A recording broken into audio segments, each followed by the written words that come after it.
Hello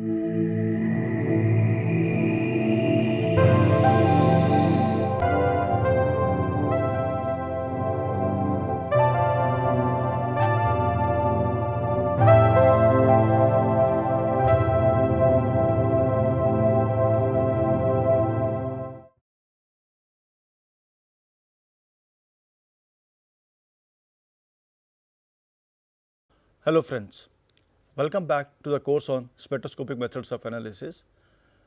Today we will start with UV visible spectroscopy. In this first part on UV visible spectroscopy, we will talk about the origin of UV visible spectrum and the absorbing species in that. The session is planned as follows, that is, to begin with, we will briefly review what we have done so far in these sessions. Thereafter, we will come down to defining what is UV visible spectroscopy and talk about the origin of the spectrum. Having done that, we will move on to the absorbing species. That is the main theme of today's session actually. So, we will spend a lot of time on the absorbing species. We will talk about absorbing species in terms of the organic molecules which absorb UV visible radiation. Then we will come down to the inorganic species relevant for this. Then towards the end, we will try to sum up what we do in today's session. Okay. Let us recall what we have done so far. What we have done so far is basically in past 3 sessions we have talked about the basic aspects of spectroscopy, wherein we started by defining what is spectroscopy, and we defined it to be the interaction of radiation and matter, that is the study of interaction of radiation and matter. And then thereafter we talked about the nature and characteristics of EM radiation.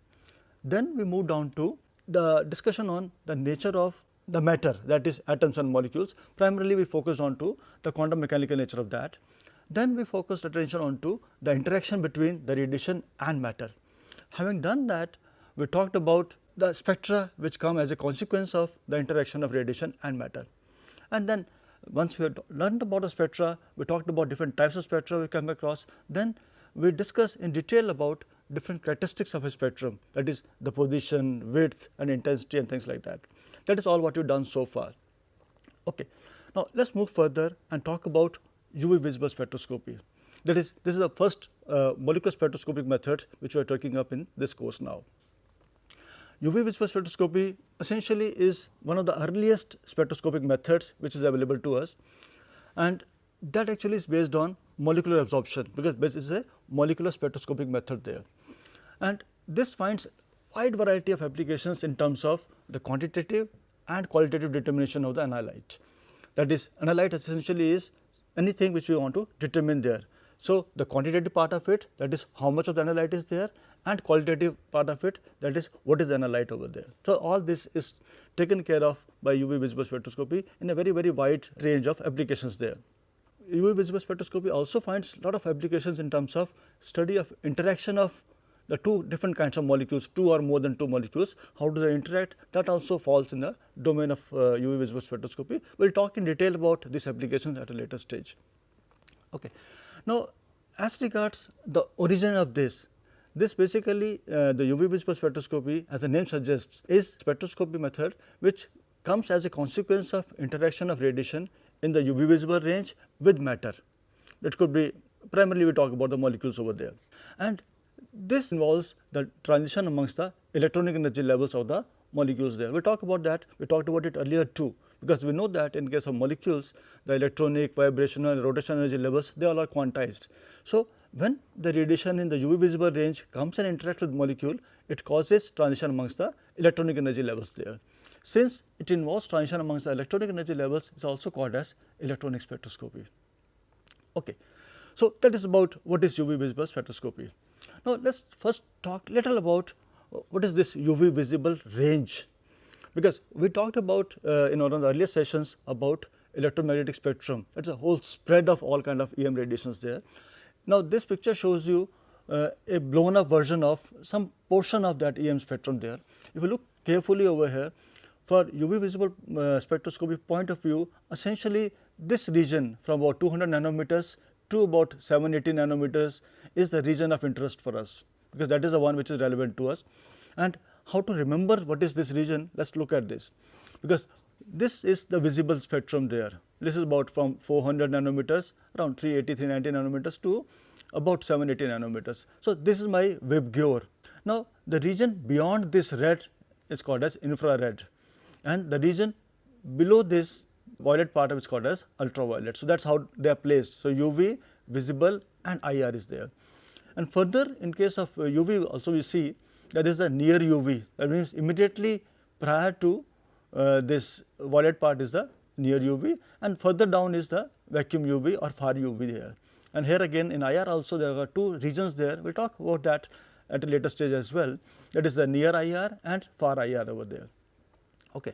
Now, what is important here is to understand that if you look at the energies of this, so energy of this radiation here, say about 780 nanometers or so, is about 160 kilojoules per mole, and at this end of it about 200 nanometers is about 600 kilojoules. So, this energies, that is the energies of this radiation essentially are of the same magnitude as is the delta E values of the electronic energy levels of the molecules there. That is why these interactions come into play. Okay. Now, what happens is when I take radiation from this region, say UV visible region, say ultraviolet or the visible radiation, and make it interact with the molecules, then what happens? What happens is that there are electronic transitions there, as we saw earlier too. Now, if you see, what you see in this diagram here is, that is we have a transition from somewhere here. So, this is my electronic ground state of the molecule, this is electronic steady state over there, and these the energy levels shown in terms of designation as V naught and so on and so forth, they are the vibration energy levels, and these finer lines here are the rotation energy levels there. So, what you see is in this transition the system has gone from say lower electronic energy level to higher electronic energy level, there is electronic excitation, but simultaneously there is a vibrational excitation as well. See, it is from V1 level, it has gone to V2 level, and here also even the rotational levels also have got changed there. So, typically whenever there is a electronic transition taking place, that is accompanied by the rotational and vibration transitions also there. Okay. Now, when this radiation in the UV visible range interacts with molecules, it causes the transitions there, and that transitions translate in, we can see it experimentally. What basically happens is you have a sample taken in a container there, you give a radiation in the UV visible range, that comes, partly it gets absorbed, and what comes out as a transmitted radiation happens to be of lower intensity there. So, this P naught, that is a radiant power which is incident on the system, and what comes out here, the two are different there.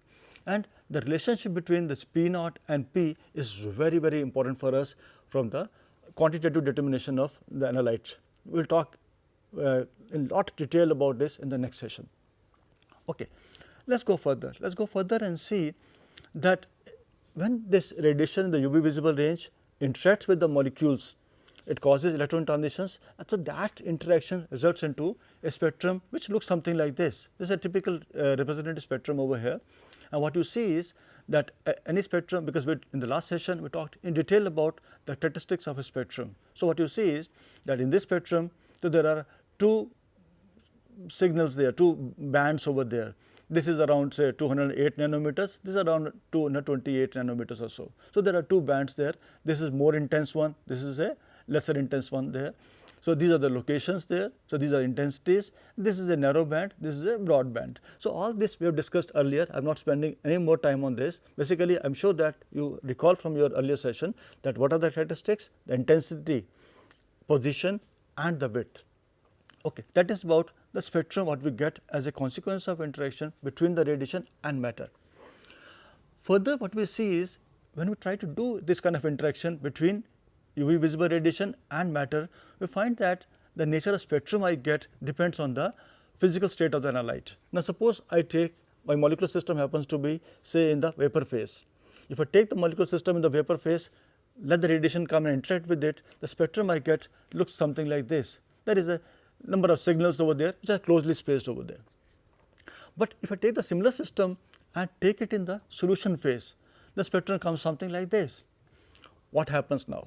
What happens is that in case of the molecules in the vapor phase, the molecules are in random motion, but they are quite far from each other. So, we get certain kind of spectra depending on the energy levels in the molecule. But when I take the same molecule into a solution now, in case of a solution, this target molecule which I want trying to study here, that is in constant interaction with the solvent molecules, and when the solvent molecules interact, they collide with my target molecule, and what happens is, say this is my molecule here, there is some kind of electron distribution over there. So, when the solvent comes and interacts with this, so the outer part of it, that is the peripheral electrons of the molecule, they get dented over there, that means they get hit over there. So, the disturbance, there is some kind of slight disturbance in the distribution, and that leads to some change in the energy levels over there. So, accordingly, there is some kind of a spread of frequencies coming there. So, what you get is a smoothened kind of a spectrum there. So, spectrum will depend on what is the physical state of the analyte there. Okay. Now, let us go further and see that what are the different kind of absorbing species we have for study in the UV visible range or UV visible spectroscopy, so to say. There are typically we come across the organic molecules or the inorganic species, and within inorganic species we can talk about the transition metal ions and their complexes, we can talk about lanthanides and actinides, also we can talk about some kind of charge transfer complexes. I will talk in detail about all these kind of interactions there. Okay. Let us begin with the organic molecules. Now, if you look at an organic molecule, if you take any molecule, say benzene, toluene, you take name any molecule, we can talk about that. Now, when we talk about a molecule, and in a molecule if I want to look at what are different electronic energy levels, essentially I have to take recourse to the molecular orbital theory. And according to molecular orbital theory, I am just showing you a generalized MO energy level diagram for a molecule there. So, for an organic molecule, typically what we have is we have got following kind of molecular orbital energy levels there, or so called electronic energy levels there. So, they happen to be sigma molecular orbital, pi, and that is non-bonding, pi star and sigma star. And this also tells us that this is a relative disposition of different energy levels there. So, that is the sigma levels are of the lowest energy and sigma star is of the highest energy there. Okay. So, these are different possible molecular orbitals or the electronic energy levels of a molecule. In a molecule, when we try to fill all available electrons into these molecular orbitals, we find that typically all the bonding molecular orbitals are completely filled, and even this non-bonding also are filled over there. When that happens, then in this whole scheme, in a molecular orbital energy level diagram, so to say, the highest occupied molecular orbital, that is the molecular orbital which is occupied, that is in this case as shown over here, this n happens to be HOMO, that is highest occupied molecular orbital, it is called as HOMO. And the next orbital there, this is called as LUMO, that is lowest unoccupied molecular orbital. Now, when I give energy to this, now this is the molecule as such, when I give radiation, when the radiation is absorbed, what basically happens is this molecule system, say the electron in the HOMO, highest occupied molecular orbital, takes up this energy and goes to the higher energy level, that is LUMO. So, essentially in case of UV visible spectroscopy, the transition happened to be from HOMO to LUMO molecular orbitals there. Okay. Now, let us go further and see that in this, if I take a generalized molecular orbital energy level diagram for organic molecule, what are different possible transitions there? Let us look at that. Transitions could be say n to pi star, that means start from n orbital to a pi star molecular orbital there, or it could be pi to pi star, it could be n to sigma star, it could be pi to sigma star, or it could be sigma to pi star or sigma to sigma star. So, there are possibilities, that is we have got wide range of possibilities there, the transitions which can take place when the radiation and matter interact. However, when we actually observe the spectrum, we find that only not all the transitions are observed, only certain transitions are observed, and that will be determined by the so called selection rules and energies required over there. And as we really look at what we observe, we find that the transitions we mentioned earlier too in one of the earlier sessions, that is the transitions which are not allowed, so to say, or that means the ones for which the transition dipole moment or the transition probability happens to be very small or close to 0, they are termed as forbidden transitions there. And grossly speaking, typically whenever there is an interaction of UV visible radiation with organic molecules, we find that it is the n to pi star transition and pi to pi star transition, they are the most commonly observed transitions in case of UV visible spectroscopy. Another thing what we observe is that the transitions which are forbidden, they may be observed sometimes, but that will be of very small or low intensity over there. So, there is a general observations we have about the interaction of radiation in UV visible range with molecules over there, or organic molecules to be more specific there. Now, we find that in this whole thing, this is the transition N to pi star and pi to pi star, they are the ones which are the most commonly observed transitions there. Okay, let us focus attention on to these transitions now. Okay, now let us move further and look at one more aspect of UV visible spectroscopy. That this is I am showing the diagram all over again. What you find is that this region here, say from 100 to about 200 nanometers, this is the so called far UV region. This is also termed written here as vacuum UV. What basically happens is, though this also falls in the UV range, but this is normally not observed, for the reason that when I take radiation in this range, say 150 nanometers, 160 nanometers, make it interact with the molecule, what we find is that in the system here, the absorbing system I have taken, this could be oxygen is always there. So, that oxygen absorbs that. If I take a gaseous sample, the oxygen absorption will be much more over there. So, since oxygen is always there, that will absorb this radiation, and as a consequence, what we will be getting as a spectrum will not be a true representation of the molecule of choice to us or molecule of interest to us. So, typically the presence of oxygen in the atmosphere obscures or interferes with the interaction there. So, we normally do not do that. In case we want to study this range, then probably we have to use some kind of a sophisticated instrumentation. We have to use some kind of a vacuum there, so that we can eliminate all oxygen from the system and then try to make the interaction there. And also we have to probably bring in lot of nitrogen over there, so that atmosphere becomes it is a nitrogen atmosphere, so we can make the interaction there.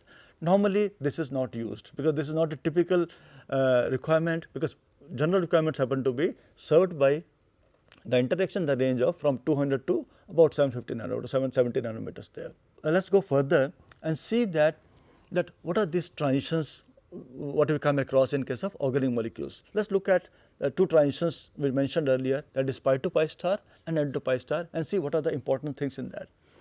As the name suggests, pi to pi star transition, this will be observed only when the molecule contains pi electrons. Suppose I take a saturated aliphatic hydrocarbon, so there is no pi electron in that. So, in that case, the molecular orbitals will be only sigma and sigma star, and that is all. So, in that case, the transition will be only sigma to sigma star, which will be of very high energy, which will come down to maybe 150 or less than 200 nanometers, which will not be observed. Okay. So, if I look at this example here, so this is ethylene. In case of ethylene, so this is a transition from pi 1 to pi 2.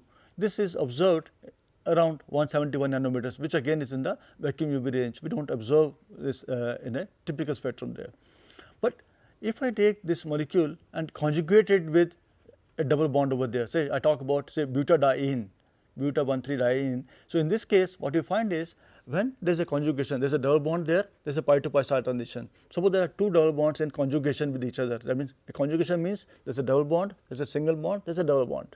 So, when they conjugate, what happens is the energy of the excited state, that is the pi star orbital, becomes less, that of the pi orbital becomes more. As a consequence, this delta E value now happens to be less there. Suppose in this case there were two energy levels there, pi 1, pi 2, here there will be four energy levels, pi 1, pi 2, pi 3, pi 4, and the transition what we will be observing will be from pi 2 to pi 3, and this will have a lower delta E value.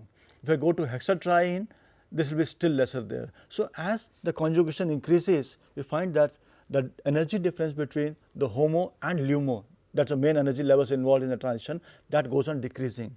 As delta E decreases, the wavelength delta, that is the lambda value, will increase there. That is the wavelength comes at a higher value there. That is the spectrum will be observed at higher wavelength over there.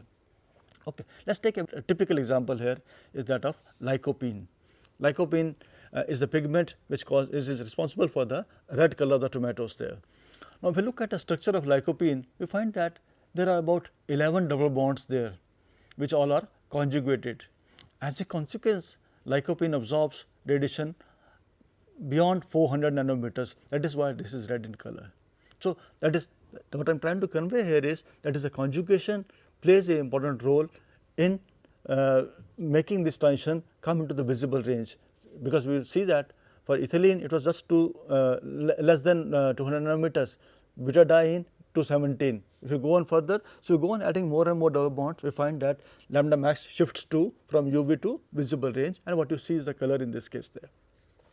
Okay. Let us go further and look at N to pi star transition. N to pi star transition will be observed wherein the molecule contains a lone pair, because that N will come only when the lone pairs are there. And typically acetone is one example there.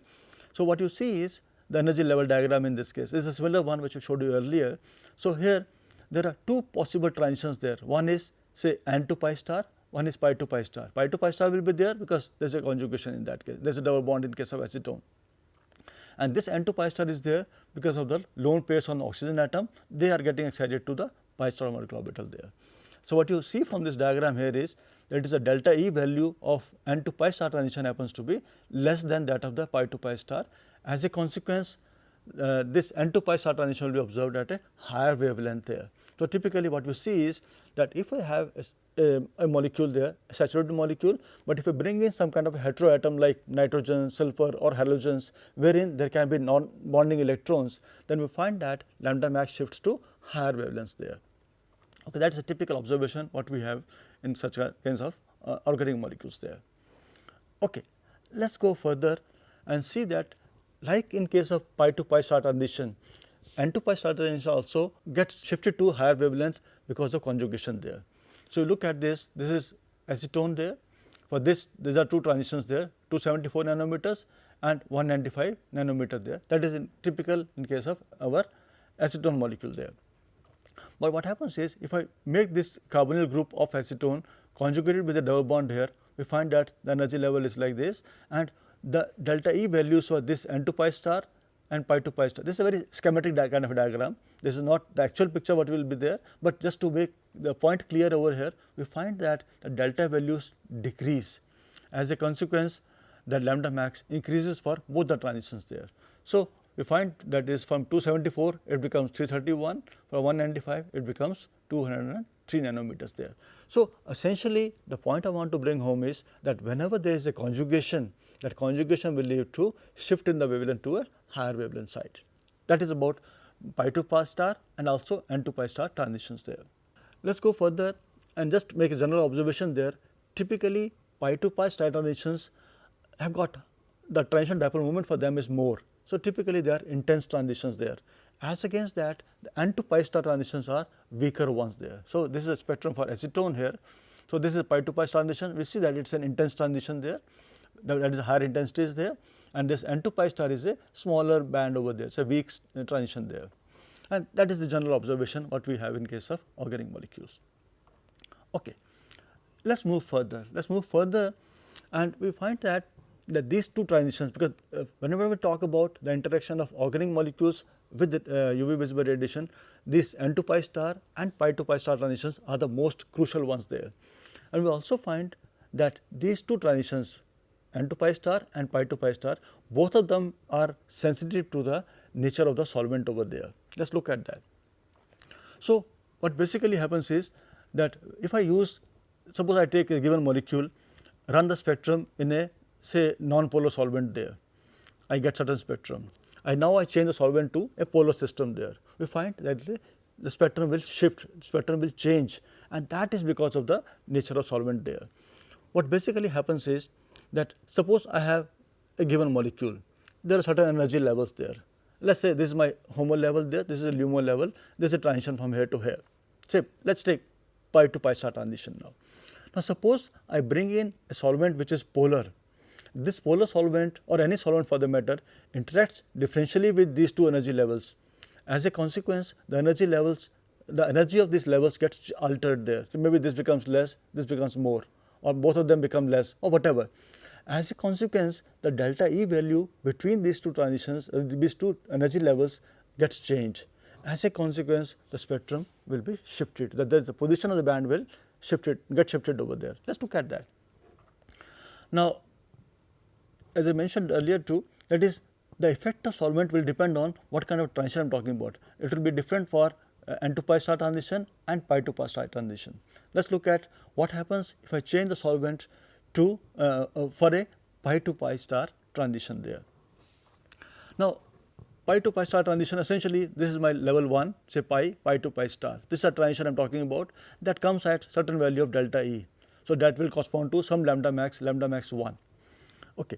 Now, if I bring in a polar solvent, the polar solvent will interact, because this is my level there, level 1, level 2, pi to pi star, there is a transition there. Now, when I bring in the solvent, what happens is the solvent interacts with both these levels there. As a consequence, this level, the pi star level, happens to be more polar. As a consequence, in the presence of polar solvent, this becomes stabilized, and this is lesser polar there. So, this also gets stabilized, but to lesser extent there. Let us look at this picture here, that will be better here. That is, from pi to pi star, we find that pi star gets, the energy of pi star decreases by a certain number like this, certain value like this, that a pi decreases, but to a lesser extent there. As a consequence, this delta E value now becomes less than that of delta E of the original transition there. As a consequence, what will happen is the lambda max value will shift to a higher wavelength, because delta E decreases, lambda max will go to a higher wavelength there, because there is a inverse proportionality between the wavelength and the energy. Okay. Let us move further and see that what happens in case of N to pi star transition. In case of N to pi star transition, here again, if I bring in the polar solvent, we find that this interacts differentially between the two energy levels there, but it stabilizes. This is my N to pi star initial transition there, N level to pi star transition there. This is my delta E value there, comes at certain wavelength there. Okay. Now, when I bring in the solvent which is polar, so this N level becomes stabilized to a large extent there, whereas pi star does not get shifted to same extent over there. As a consequence, this delta E value now becomes more. Since delta E becomes more, what we find is that is the lambda max will shift to a lower wavelength there. So, that is a typical effect of bringing in a polar solvent on the N to pi star and pi to pi star transitions there. Let us move further and talk about, because we talked so far about the organic molecules, what are organic molecules, what are different energy levels in them, and what kind of interactions come in, and what are the main transitions observed in case of organic molecules, and how are they shifted or altered in presence of the solvent there. Okay. Now, let us move on to inorganic species. When we talk about inorganic species, we will talk in terms of three possibilities there. One, the transition metal ions and their complexes, and second is lanthanides and actinides, and the third is about charge transfer complexes there. Let us begin with the transition metal ions first. You must have studied from your school also, that is, the solutions of transition metal ions are weakly colored. So, this picture shows you some solutions here of transition metal ions. We find that they are colored there, and the color of these solutions is because of the DD transitions, because the transition metal ions are the ones wherein the valence electrons are in the d orbitals there. There are two exceptions there. Exceptions happen to be the D0 and D10, because there is no unpaired electron in that case. So, there will not be any transitions of DD type. So, they will not be colored, but all other transition metal ions will be faintly colored because of the DD transitions, and the color is faint or weak because these DD transitions actually are so called symmetry forbidden, or called as Laporte forbidden transitions there. That means they are not allowed. So, since they are not allowed, they may still happen, but they will be of lower intensity. That is why this color is very, very faint over there. That is about the transition metal ions. Now, we also know from our school days that the transition metal ions form wide variety of complexes. When they form complexes, what you find is, and then most of these complexes happen to be colored. And why does the color come in this? Let us have a look at it. Here again, the color will come because of the DD transitions, but these DD transitions are different from what we had in case of just the transition metal ions themselves. What happens is like this. So, we have got, these are the d orbitals of the transition metal ion. Suppose ligand, there is a metal ion there, there are ligands. Ligands come, bind to this, make a complex. When the two make a complex, because of this, you must have learnt about the crystal field theory and ligand field theory. So, when the ligands come, because of the presence of ligands, the degeneracy of this d orbitals gets lifted over there, and what you have is, this is a familiar picture I am sure, that is there is a T2G level, there is an EG level there. So, the transition between these levels they are the ones which are responsible for the color of the complexes what we get in case of the transition metals there. That means the complexes of transition metal ions are colored because of the DG transitions amongst these energy levels, that is from T to DG to EG or other levels like that. That will depend on the what is the nature of the ligand and also what is the kind of a the shape of the complex over there, the geometry of the complex. We are not getting into details of that, but important is that in case of transition metal ions, the transitions are DD transitions. In case of the complexes of transition metal ions, the transitions are again a DD, but between the energy levels which have been obtained as a consequence of lifting of degeneracy because of the ligand fields there. Okay. Let us move further and talk about the lanthanides and actinides. Lanthanides and actinides, I am sure that we all know what they are. So, in that case, like in case of transition metal ions, our valence electrons are in the d orbitals there. So, there are dd transitions. In case of lanthanides and actinides, what we have is we have what is called as FF transitions, and spectrum looks something like this, which is the nature of spectrum in case of lanthanides and actinides happens to be slightly different from what we have in case of transition metal ions. The reason being that these F electrons are deep inside, and so they are lesser influenced by the external things like solvent and things like that there. So, the spectrum, the nature of spectrum is different, but the origin is similar one, that is from there in case of transition metal ions we had DD transitions, here we have got FF transitions there. Okay. Let us move further and talk about a very important class of inorganic species which are responsible for the color there, that is called as a charge transfer complexes. As the name suggests, there is a transfer of charge, and these charge transfer complexes are formed whenever there is a complex formation between two kind of species, one which is electron donor, one which is electron acceptor there. So, when that happens, in that case the color, the origin of color is because of the transition from that means the transfer of electrons from the donor to the acceptor orbitals over there. Let us look at that. Typically, whenever the radiation is absorbed, we find that the complex transfers an electron from a donor orbital to an acceptor orbital there, and this is where it falls into visible range, and what you find is the complex has got a distinct color over there. Let us look at a very simplified version of this whole concept here. Let us look at this picture. So, what you find is, say this is representation of donor there, that means we have got a donor species there.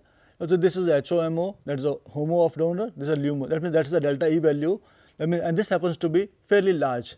As a consequence, this does not fall in the visible range, the molecule is not colored, the species is not colored. Similarly, acceptor also, this delta E also happens to be fairly large. Here again this happens to be beyond or outside the visible range, the molecule species is still not colored there. But when the two form a complex, then what happens? Then what happens is you can have energy level diagram of something of this kind, that is these the blue ones are the acceptor energy levels there, the red ones here are the kind of a donor energy levels there. So, when the two intersperse, we find that the transition now can take place from this HOMO here to this LUMO, and this delta E value happens to be fairly small. Since delta E becomes less, so this falls in the visible range and the species becomes colored. So, that is the way we can visualize or understand the development of a color in a charge transfer complex there. Going further, there are two types of charge transfer complexes we can come across. Let us look at this, and they happen to be as follows, because what I am showing here is this is the d orbitals of the metal there, and these are the molecular orbitals of the ligand there. This is sigma, pi and pi star and so on and so forth. Now, when the complex formation is there between this metal ion and this ligand there, we find that this is the energy level diagram what we have here. Now, from our earlier understanding of molecular orbital theory between hetero systems there, we find that whenever the molecular orbitals are formed by interaction between two dissimilar kind of species there, we find that in this case particularly what we will find is that these molecular orbitals will have more contribution of these orbitals from the ligand, whereas these energy levels there or these orbitals, molecular orbitals will be having more component of the metal orbitals over there. Now suppose you can have transitions like this. You can have a transition from this level to say this level, all these transitions shown in blue here. So, they all originate from the energy levels, say level this one and this one, and both of these have got a significant component of the ligand molecular orbital there. Now, since major component of this molecular orbital happens to be the orbitals from the ligand there, so this is referred to as LMCT, ligand to metal charge transfer. That means, when there is a transition from this level to this level, so this is the level which pertains to the metal, more of metal there. So, when the electron goes from here to here, we say it is LMCT, that is ligand to metal charge transfer. Other possibilities could be, as shown in red over here, we find that the transitions could be from here to here. Now, if I look at this, between this metal and then this ligand orbital over there, so these orbitals, these two are primarily that of the metal there, and this one has got a more component of the ligand here. So, if I have a transition from here to here or from here to here, this will be primarily charge transfer from the metal to the ligand. So, this is called as MLCT, metal to ligand charge transfer there. Okay. Now, let us sum up what we have done today. What basically we have done today is, we started by reviewing the contents of the previous session, that is what we did earlier, and thereafter we defined what is UV visible spectroscopy and explained its origin in terms of the transition amongst the electronic energy levels of the molecule there. And thereafter we focused our attention primarily onto the different types of species which absorb radiation in the UV visible region, or they are relevant for the UV visible spectroscopy, and explained type of transitions which occur over there, and also the factors which affect these transitions there. In the next session, we will talk about the principle of UV visible spectrometry. We will talk about what is this spectrometry and how do we use UV visible spectrometry for the quantification of the analyte. That will be taken up in the next session. Thank you.